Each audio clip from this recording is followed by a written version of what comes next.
သုံးရတာလှတော့လှပါရဲ့ဒါပေမဲ့ခါလေးကြောက်ရှုပ်ထွေးပြီးတော့အလုံးလုံးရတာနှိကွေးသလိုခံစားရတယ်။ Windows tab တွေများပြီးမျက်စိလဲတာမျိုး right click နှိပ်လိုက်တဲ့အခါမှာလိုချင်တဲ့ option တွေပျောက်သွားတာမျိုးอ่ะတကယ်ကိုစိတ်ညစ်စရာပါပဲ။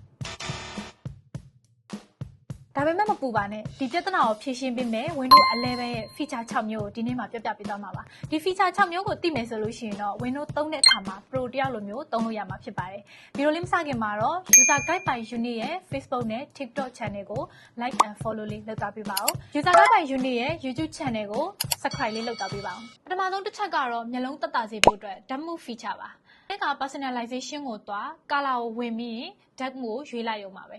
Windows 11ရဲ့အားသာချက်ကအရင် Windows 10မှာလိုမျိုးတဝက်တစ်ပြက်နဲ့မဟုတ်တော့ဘဲနဲ့ System UI တစ်ခုလုံးကို Dark Mode ပြောင်းသွားတာဆိုတော့ညဘက်တွေသုံးတဲ့အခါမှာမျက်လုံးကိုတော်တော်လေးသက်သာစေပါတယ်။ဒုတိယအချက်ကတော့ desktop မှာရှုပ်နေတဲ့ file တွေကိုရှင်းပေးမယ့် File Explorer tab feature ဖြစ်ပါတယ်။အခုဆိုရင်တော့ folder တစ်ခုဖွင့်တိုင်း Windows အသစ်တက်မလာတော့ပါဘူး။ browser သုံးသလိုပဲ plus icon လေးနှိပ်ဒါမှမဟုတ် keyboard ကနေပြီးတော့ control နဲ့ T တွဲနှိပ်ပြီးတော့ tab တွေခွဲသုံးလို့ရပါတယ်။ file တွေကိုဟိုဘက်ဒီဘက်ကူးထည့်လို့ရသွားပါပြီ။ဒါကတော့တကယ်ကိုမိုက်ပါတယ်။တတိယမြောက်အချက်ကတော့ title bar window shape feature မျက်လှည့်ပြလိုက်သလိုပါပဲ။ကိုကဖွင့်ထားတဲ့ window တစ်ခုပေါ်မှာပဲအာရုံစိုက်ချင်တယ်။ desktop ပေါ်ကတခြား window တွေအားလုံးကိုခဏဖျောက်ထားခြင်းနေဆိုရင်တော့ကိုသုံးချင်တဲ့ window ကိုဖမ်းကင်ပြီးဘယ်ညာမြင်မြန်လေးလှုပ်ခါလိုက်ပါအကျန်တဲ့ window တွေအကုန်အောက်ရောက်သွားပြီးတော့ရှင်းသွားပါလိမ့်မယ်။ပြန်ပေါ်ခြင်းနေဆိုလို့ရှိရင်လည်းပြန်လှုပ်လိုက်ရုံပါပဲ။အခုပြပြပေးသွားတဲ့ feature လေးကိုဖွင့်ကျင်နေဆိုရင်တော့ setting ထဲက system multitasking တွေကိုဝင်ပြီးဒီ title bar window shape ကိုအုံပေးလိုက်ရပါပြီ။နောက်တစ်ချက်အနေနဲ့ကတော့ instant full menu feature ပဲဖြစ်ပါတယ်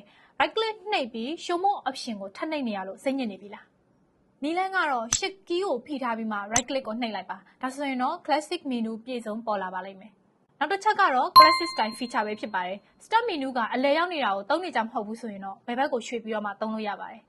taskbar ပေါ် right click နှိပ်ပြီးသွားရင် taskbar setting တွေကိုဝင်ပြီးသွားရတယ်။ taskbar behaviors ရဲ့အောက်က alignment ကို left ပြောင်းလိုက်လို့ရှိရင်အရင်လိုဆင်ပြေသွားပါပြီ။နောက်ဆုံးတစ်ချက်အနေနဲ့ကတော့ quick machine recovery feature ဖြစ်ပါတယ်။ system error တက်ခတ်မယ်ဆိုလို့ရှိရင်အလိုလျောက်ပြင်ပေးမဲ့ feature တစ်ခုဖြစ်ပါတယ်။ပထမဆုံးအနေနဲ့ setting တွေက system တွေကိုသွား recovery ထဲကိုဝင်ပြီးသွားပြီဆိုရင်တော့ဒီ setting ကိုဖွင့်ထားလိုက်ပါ။ boost မတက်တာတွေ driver error တက်တာမျိုးတွေရှိခဲ့မယ်ဆိုရင်တော့ Windows ကသူ့ဘာသာသူဖြေရှင်းပေးသွားပါလိမ့်မယ်။ဒီပညာအကြောင်းအရာတွေကိုအမြဲတင်ဆက်ပေးသွားမှာဖြစ်လို့ User Guide by Unit ရဲ့ Facebook, TikTok channel တွေကို like and follow လုပ်သွားပေးပါဦး။ User Guide by Unit ရဲ့ YouTube channel ကိုလည်း subscribe လုပ်သွားပေးဖို့မမေ့နဲ့နော်။တတား